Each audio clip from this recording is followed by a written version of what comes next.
Hello, I'm Erika Mallin, Executive Director of the Aspen Institute Arts Program.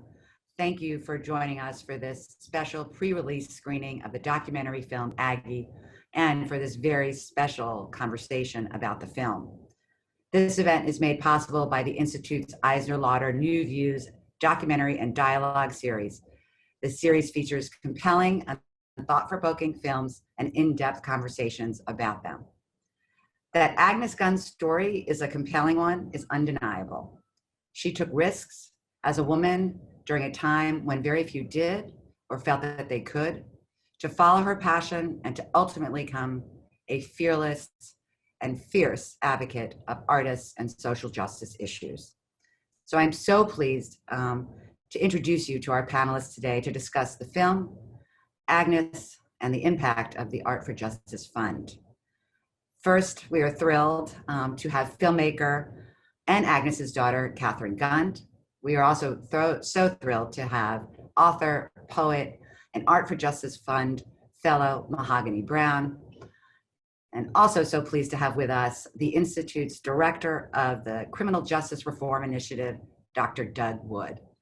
Finally, moderating this conversation is Elliot Gerson, our Executive Vice President of the Aspen Institute.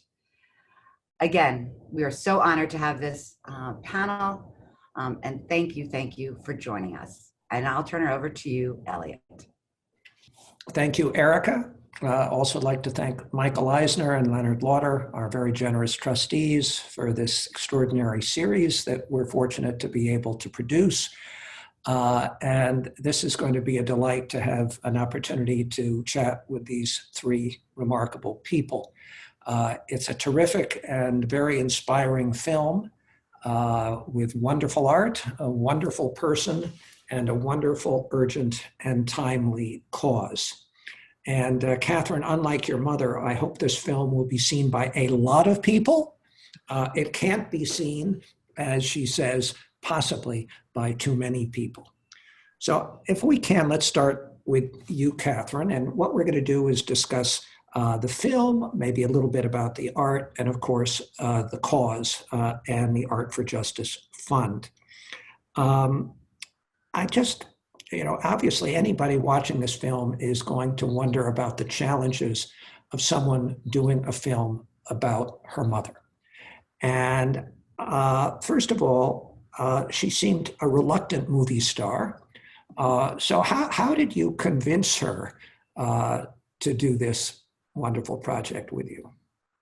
Well, first, I just want to thank the Aspen Institute for having us, and Mahogany for being here with me, and Doug for being here too, and Elliot for doing this. It's really a privilege to get to discuss the film and my own mother and art and justice with other people who are creative and thoughtful. And so I'm grateful to the Aspen Institute.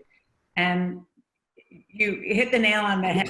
The central challenge of making this movie was that my mother notoriously shuns the spotlight and does not want attention or to be on camera.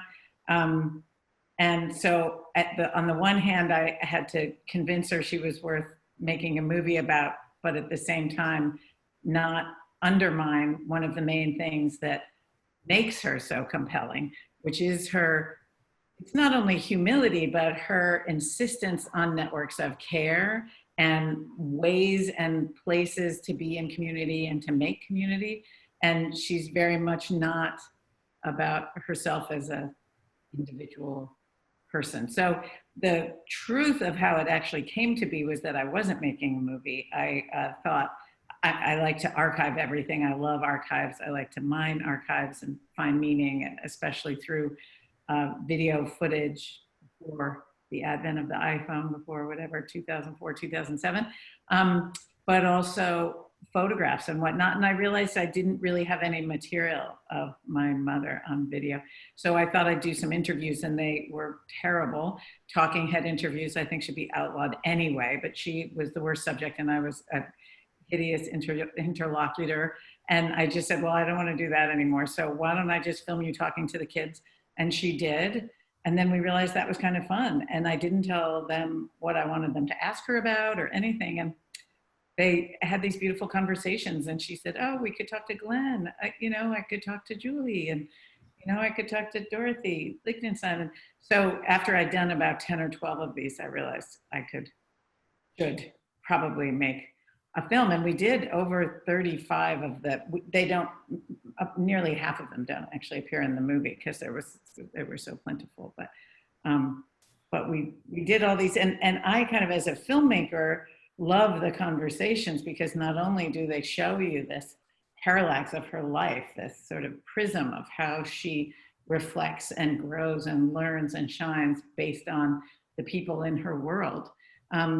But I also felt like I kind of broke out of that talking head baloney, which is so stiff and boring. And it almost does become a kind of verite, because those are real relationships and those are real people and they're asking real questions. I didn't dictate what they should talk about at all. So some of them wrote out, a couple pages of questions. Other people were more casual about it, but they all sort of show a little bit of who they are in relation to her.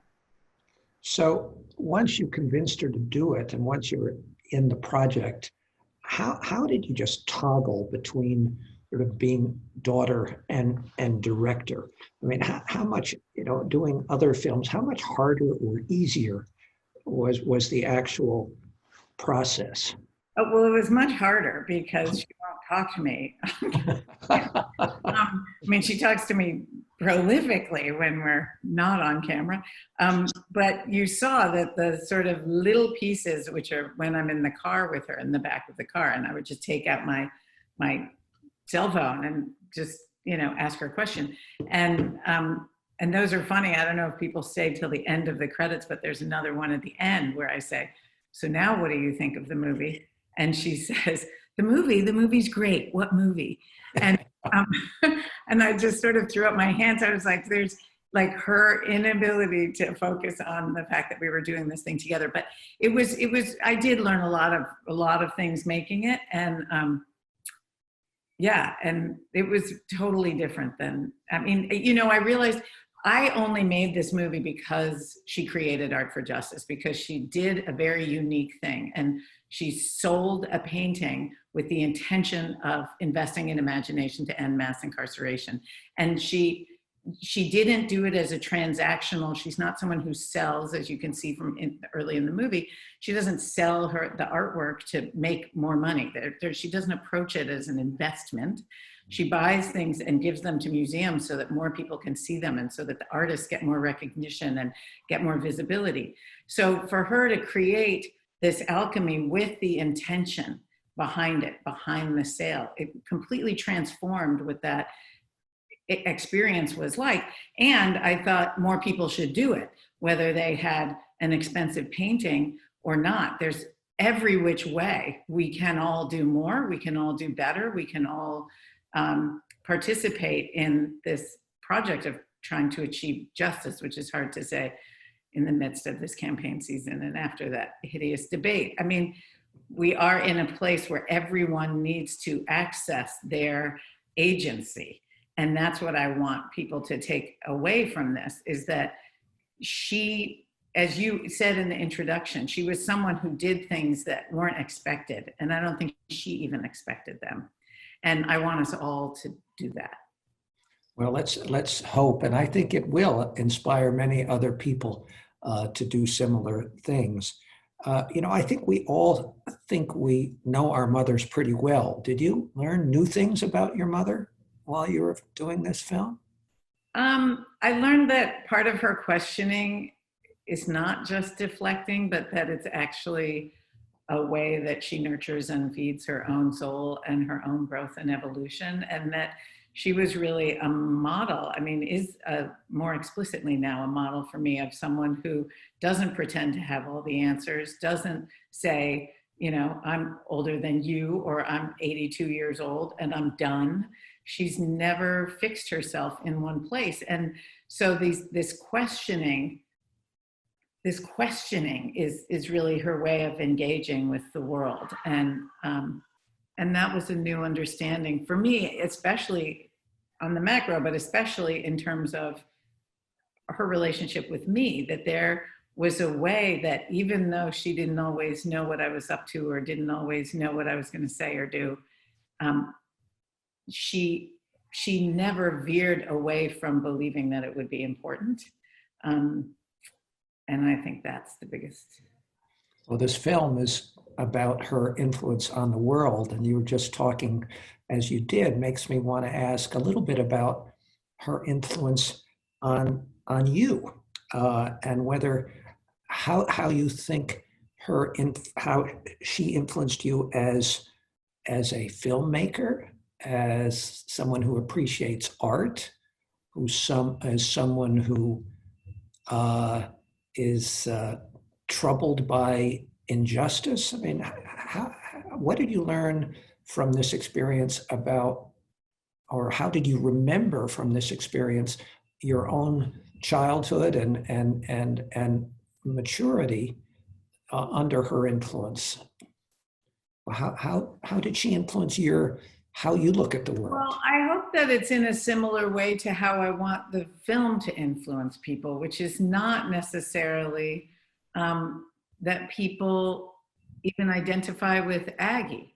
There's so many people in the film, and she is about people, and art is about people, and imagining our relationships in some kind of gorgeous future abolitionist space where everybody matters, everyone has a voice, everybody's paid attention to. And I feel like she's modeled that for me. So, I do think she's amazing, but part of why is because she gives me, she gave me the gift of artists in my life. And that is, as Ava says, a place of imagination. And also, it seems like she gave you an unusually generous gift of empathy. Well, I think empathy is something that we can gain from art. I don't know where empathy really comes from, if it's something people are born with or not, or that they learn it from experiencing their own lives as a complex muddle that our lives really are. But I also feel like she gave me a bigger thing, was that empathy isn't enough, and that empathy actually has to be the starting point. And that's why I love what she's done with Art for Justice. There's so many aspects of it that are important, and I hope we'll get to speak soon to Mahogany. But one of them is that the $100 million that she dedicated to her part in this is going out in 5 years. She's not keeping it for a long time and hoarding in the way of traditional philanthropy, which frankly should be illegal and is actually codified into our tax code, that you can take all this tax deduction and then still sit on the money for generations.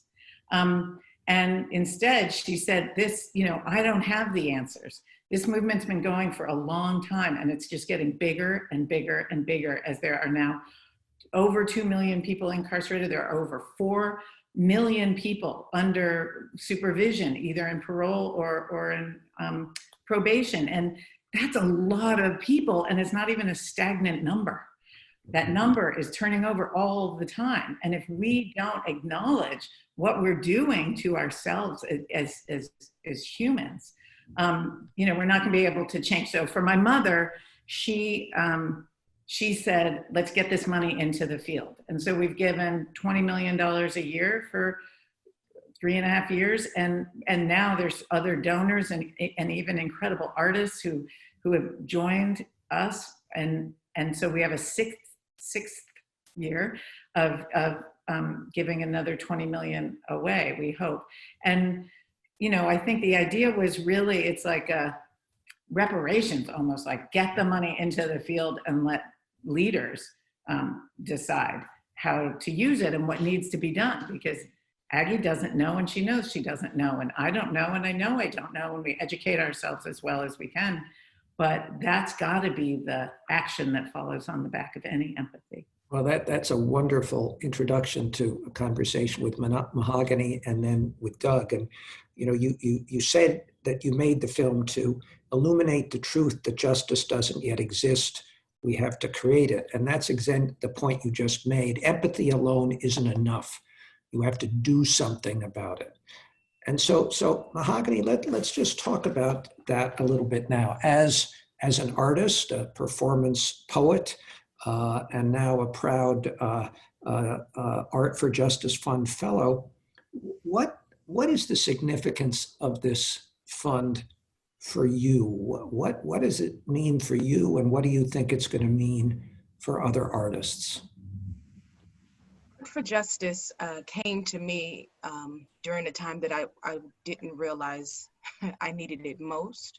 I'm a child of someone who's been incarcerated for the majority of my life, and every man in my family has been affected by the prison industrial complex. So I never had time to really digest what was happening. It always felt like, of course, this is a part of what it means to grow up Black and male in America, this kind of state-sanctioned insistence, not just the violence, but the insistence of devaluing their lives in a space in the community. So I then had a chance to really be honest with myself and my family. I received the fund, the grant from the fund, and decided to take that time to quit all of the jobs, because as artists, you figure it out. So you're teaching artists, you're writing essays. I was teaching how to write poems, visiting group homes with teenage pregnant moms, working in alternative prison programs, constantly engaging in the work, but not really processing how the work had affected me and my family. So I took that year to interview my family, to interview folks that were impacted by mass incarceration, with a special focus on the women and children.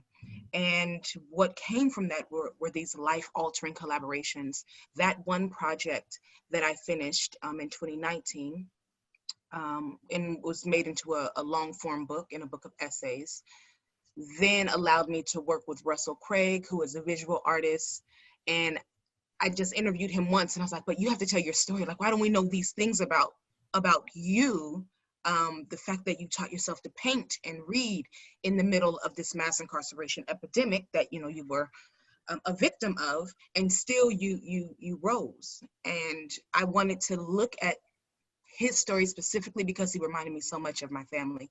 And that's one of 5 different collaborations that occurred that would not have happened. I would not have had the space or the mental capacity or the health or the time to really be honest with healing my past, right? Healing what I know about the future, and really reckoning who I want to be and what I want my art to do.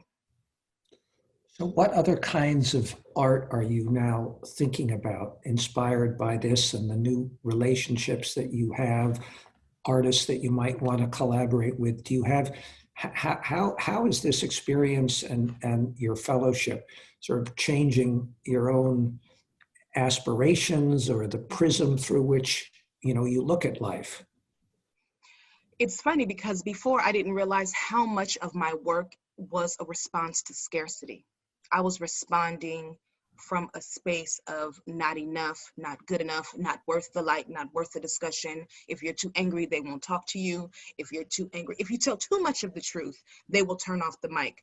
And the scarcity of, I have to say it anyway, and anywhere that I can say it, was actually, it was weakening my body, right? So what did it mean to work from abundance, from a well of, I have this information, but I also can align myself with allies who are doing the same kind of abolition of investigation. I have access to folks who have already researched, who've been, in these spaces, these teaching classroom spaces that were so unorthodox, but highly necessary. And we're fighting to continue to go to Rikers to teach, to go to San Quentin to teach.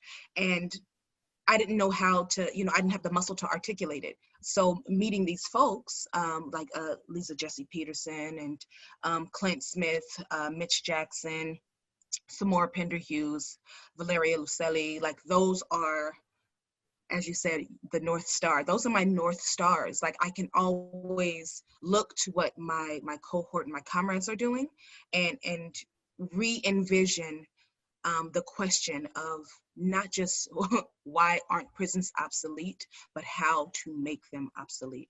And how can the art that I'm creating urge the conversations in spaces that have just resigned themselves to the fact that it's always been this way, because that's how I operated for a very long time. Well, prison is what happens when, you know, you do something bad, but that's not the truth, right?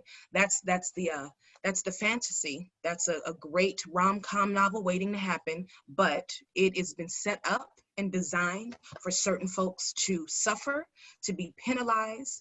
I said it once on Twitter. Prison is the original cancel culture. You have people go into these spaces and then we don't let them back into the community. There's no coming back. They have literally been outcasted. And we say that they're going to this specific space for redemption, rehabilitation, and healing. And in turn, we've just, isolated them and alienated them and their families. Let's talk about how you reach people through your art. I mean, one of the challenges of traditional poets is the number of people who actually experience their poetry directly. With your work and as a performance poet and with the spoken word community, I just happen to wonder, just thinking about us being here on Zoom cameras, you know, normally we'd be together on a stage somewhere talking about this wonderful film and your experience, and there might be a couple of hundred people in the audience. And when you do your performances, there might be a couple of hundred people or even just a couple of dozen people who are transformed by this.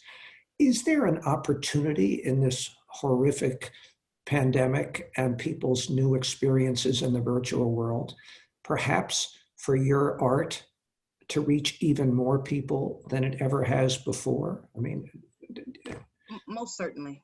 Obviously, once you use this space, which I've been using since before the pandemic, shout out to MySpace. Like, we have all these different social media networks. Like, if you know anything about being involved in your community, you know that your community is beyond the eyesight, right? It's beyond what you actually can see. And this moment in time just allowed the archiving process to be more feverish, to be more accurate, and to be abundantly accessible. We have moments where folks are like, I'm just going to record this, and if you go to my Patreon, you can have access to it. And now you have folks doing IG Live, you have YouTube Live, you have Facebook Live, you have all these large, social media platforms becoming the community square. So yes, and yes, and more.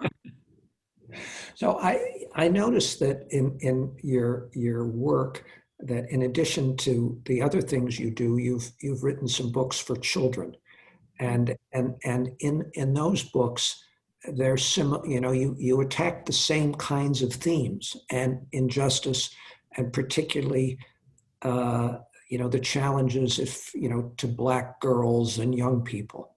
Mm-hmm.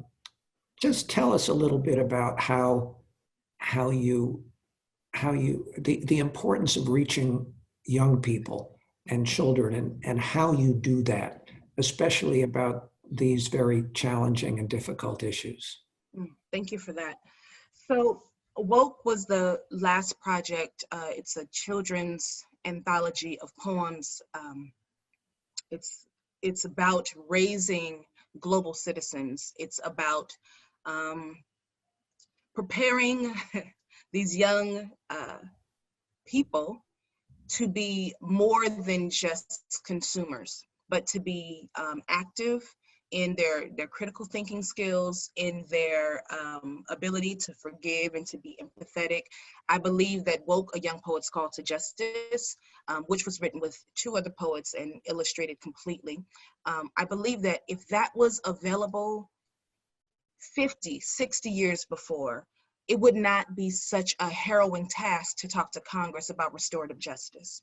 If we started talking to young people in kindergarten, grade school, middle school, about what forgiveness looks like, about what allyship looks like, about body positivity. There are so many things that would not even be, it just feels like it's pulling teeth to talk about, you know, what does transformative justice look like, and why don't prisons work, and how can you forgive someone if you don't know how to forgive someone, something that we learn, what, as a toddler?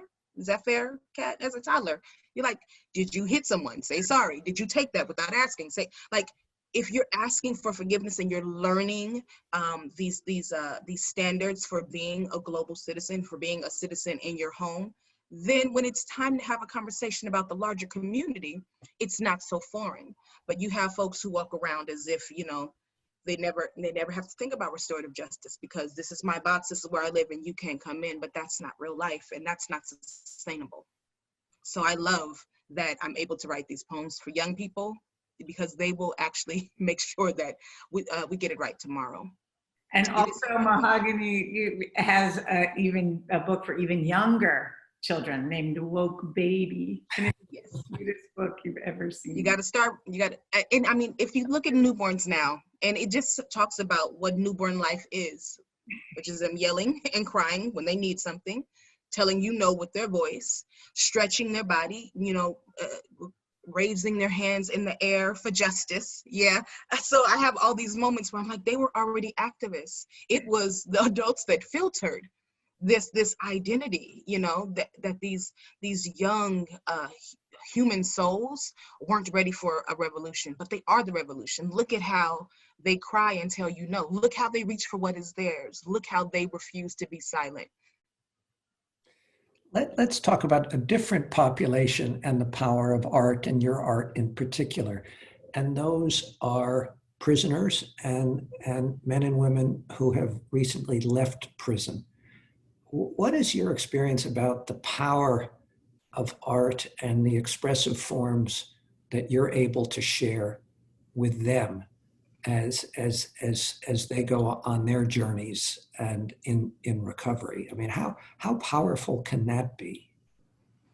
I think what we know about art, especially when it's introduced in the prison space, and it helps folks transition back into communities, is that it allows the unheard to have an articulation for themselves, not to be told how they're feeling, but to speak for themselves how they're feeling. Also, it allows an imagination that reaches beyond the steel bars, right? I just finished this project. Again, one of those collaborations that would not have happened had Art for Justice not believed in my voice, in voice, actually, because it's not just me, but in voice. I was able to put together a quilt, a quilt for production, is what we're calling it, Quilted Steel, and it's only poems that I have collaged from 5 different women's interviews while incarcerated. So what does it mean to have your work, like you just sharing your life, and that become this pivot for an artistic, not just an artistic involvement, but also like an artistic awakening. And I mean, yeah, so when I was teaching in these group homes and these spaces, I met resistance. I was met with resistance a lot of the time, not just by the young people who were incarcerated, not just by the correctional officers, but also by the children of those people, because they hadn't seen the fruit yet. They just know that they're writing this, but I don't know what it means. And to like see folks come out of those spaces and have their memoirs written and be able to say, these journals will help you not make the mistakes I made. And not the mistake of prison, but the mistake of not forgiving themselves, the mistake of absence, in whichever way that it presented itself. Because more times than not, you have a lot of folks who, like, we're surviving trauma every day, right? And the system only furthers that trauma. It only furthers these ways in which we hide from the PTSD. And the art is a way for self-reflection and community healing. Well, my goodness, I mean, I think it's You personify the power of this fund, and it's just so remarkable to think about, all of the implications of talented artists like you benefiting from this and spreading these important messages. So, Doug, you've been listening to all of this. We're so proud to have Doug at the Aspen Institute. This is an extraordinary new project that he is leading. When I mentioned this film, Doug, you immediately knew something about it because you knew something about Catherine's visit to San Quentin. Tell us a little bit about that, and then I'd like you to maybe set the framework for this broad topic of criminal justice and its urgency and importance and why it's your passion. Well, first of all, let me say it's really a pleasure and honor to be here with Kat and Mahogany. And I had the great good fortune while I was at the Ford Foundation to see the development of the Art for Justice Fund from the very beginning. So it was my pleasure to work with everyone to help arrange the San Quentin visit. I funded as a program officer the Prison Education Project there for a number of years. Know many of the individuals and students who were in that program, some of whom were actually featured on the film. So that was a great and marvelous experience. But I also want to talk about looking at the field, what the impact of the Art for Justice Fund has been in the last several years that it's been investing in great work and great leaders across the country. And I think of it in terms of what I call the criminal justice continuum. The front end, middle, and back. You have grantees who actually reflect the entire continuum. For example, on the front end, bail reform, the Pretrial Justice Institute, the Civil Rights Corps, all the great work they've done on bail reform. You have Fair and Just Prosecution, who's working with prosecutors all across the country to help rethink the way they do their jobs. We know that 90% of prosecutors do not face any kind of opponent when they're in their elections. So it's important for an organization like Fair and Just Prosecution to pave the way for progressive ways in which prosecutors can do their jobs. Not to mention the campaign to close Rikers Island, which is also funded by Art for Justice. And if you think about what's happening inside prisons, there's organizations, for example, Art for Incarcerated Youth. We know when youth get exposed to and have experiences with art, the research is clear. It helps improve their cognitive abilities, their linguistic abilities, their social relational development, critically important. Organizations they funded like the Actors Gang, which is a wonderful organization in California, which enables individuals in prison to have exposure to theater and to be actors and to be able to have free expression. And don't get me started on the Philadelphia Mural Arts Program. Most people have no idea that those murals are conceived and designed by artists who are incarcerated at Greater Ford, which is now Phoenix.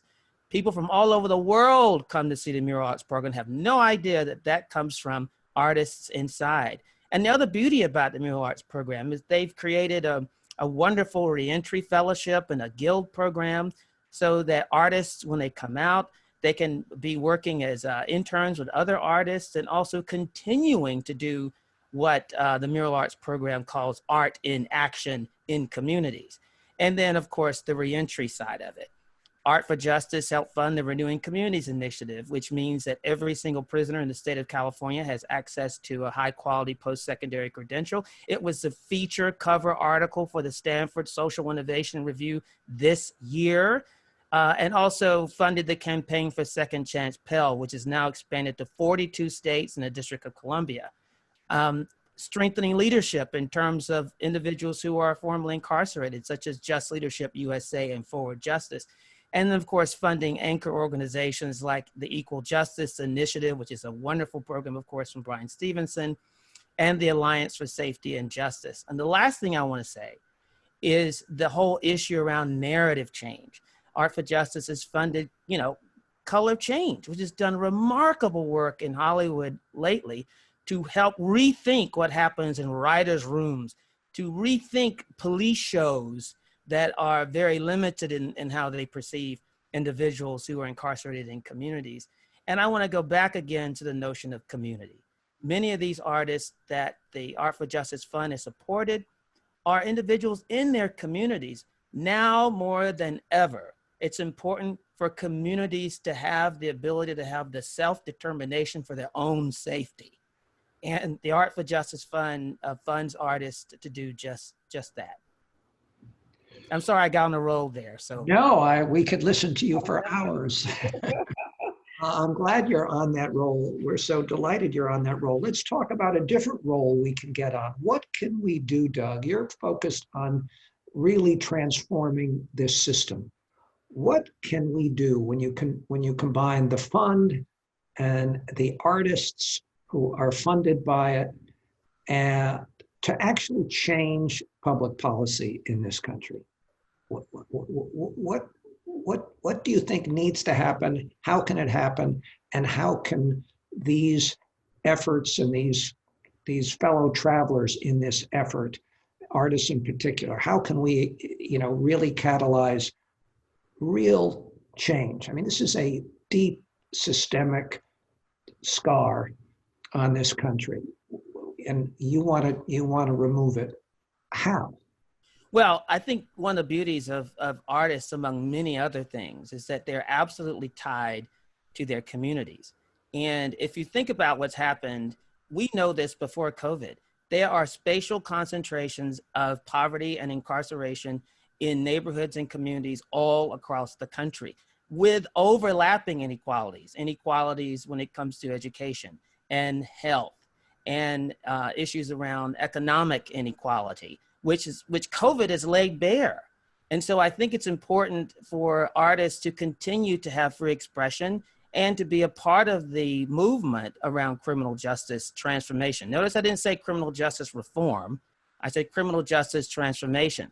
So that goes beyond the quote unquote criminal justice system and also takes into consideration all of those interstitial connected issues that I talked about before. And COVID has laid bare all of these inequities. So I think in order for us to think about criminal justice transformation, it's important that the artist's voice is there, anchored in the community, and also to be able to think about ways in which we can connect, and the artist has the ability to do this, to connect across all those related interstitial inequities, which has contributed greatly to mass incarceration in America.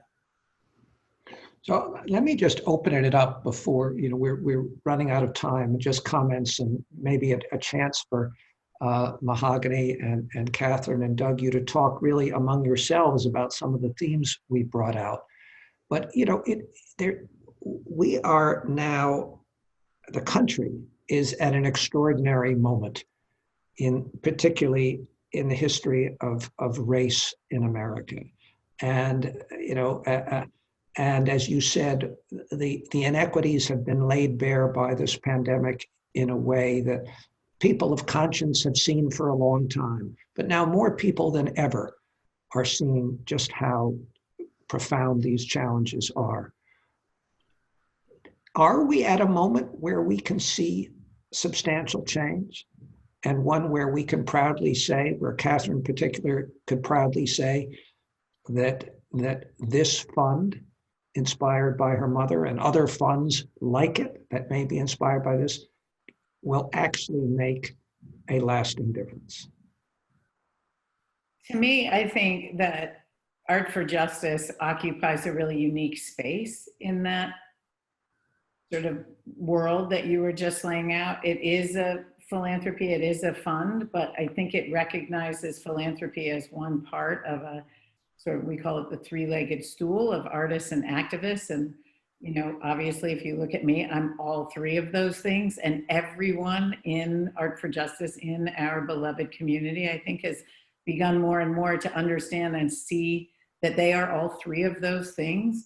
And that's what is very empowering to people, is that we are in a space that doesn't say that artists are over here and that organizers, advocacy. I mean, mural arts in Philly is a perfect example. One of our grants there is for James Yahya Huff, a brilliant, incredible artist. If anyone's anywhere near Queens, near PS1 right now, he has incredible pieces in the Marking Time show, which is up, curated by Nicole Fleetwood and with many of our other friends and fellow Art for Justice fellows. And James Yahya Huff is an artist in residence in the DA's office in Philly right now. Mm-hmm. That's an unprecedented understanding of intersectionality that's not just throwing the word around or saying we're all connected. It's actually acknowledging that part. You look at Desmond Meade in Florida right now with Florida Rights Restoration, which has been working to get 75% of people in Florida said they wanted the 1.4 million people who had been formerly incarcerated to be allowed to vote. And the right wing has just chipped and chipped and chipped and chipped to make sure that they can't vote. And right now, they've imposed a poll tax, which is constitutionally illegal, onto formerly incarcerated people who'd like to vote in this election.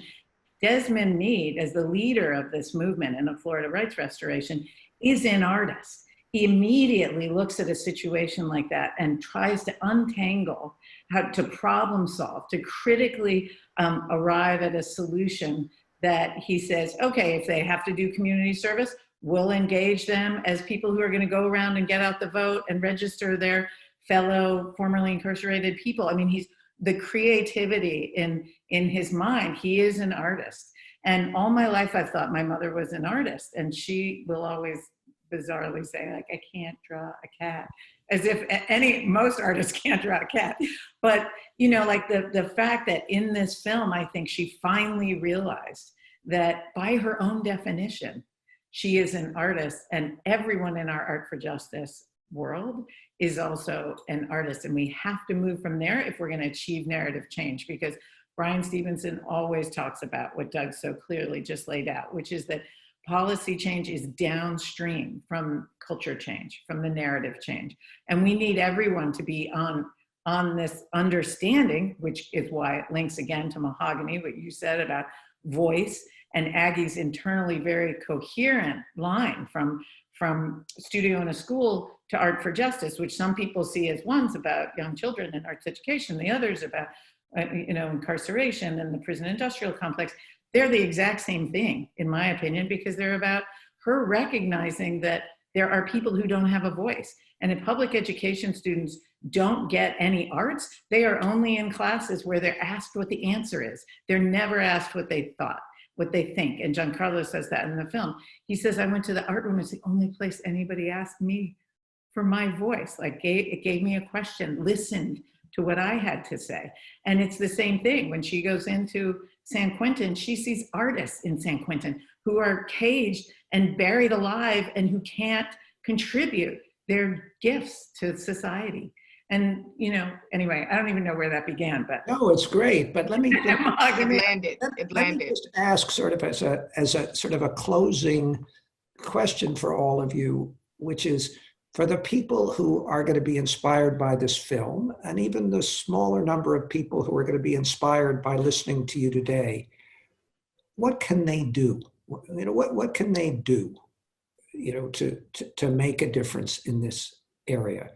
And, you know, Doug, Mahogany, you know, people are going to be moved by what you've said, by this film. What do they do? I think that you both said it earlier. You kind of gave the foreshadow. Empathy is only the active, it's only the beginning before the active, right? That's the action item is when you put paper to pen, when you put pen to production, when you put boot to cement, when you go outside, when you interrogate more than just within your friend circle, but when you're taking that circle into more communal spaces outside of, you know, that safe bubble. If you are comfortable after you watch this film, you watch it again, right? Inspiration should lead you to move something, and it can't just be your mouth. Doug? Well, I think any opportunity for those who are most impacted to have a voice and to look around and be engaged in supporting individuals who are most impacted by this work is going to be critically important to shaping the narrative and thus ultimately a durable public policy agenda that lasts through generations of individuals, as well as improving the communities that are most impacted in America. Thank you. And Catherine, a final word before I turn things back to Erika to close? I think they just said it. I think they said it. I think, you know, we all just have to keep working together like this and keep understanding that these connections and these moments of revelation and contribution are vital. That it was, you know, Ava DuVernay's movie, a film. It was an art piece that was the tipping point for Aggie. And I hope that Art for Justice has helped artists realize their tipping points for other people. Well, thank you. And this has been a privilege for me. I'm inspired. Back to you, Erika, to wrap things up. Thank you, Elliot. And thank you, Catherine, for making this incredible film and sharing it with all of us, and wish more and more access that people can have to this film is going to be key to not only learn about how iconic Aggie is, but the work that she is doing.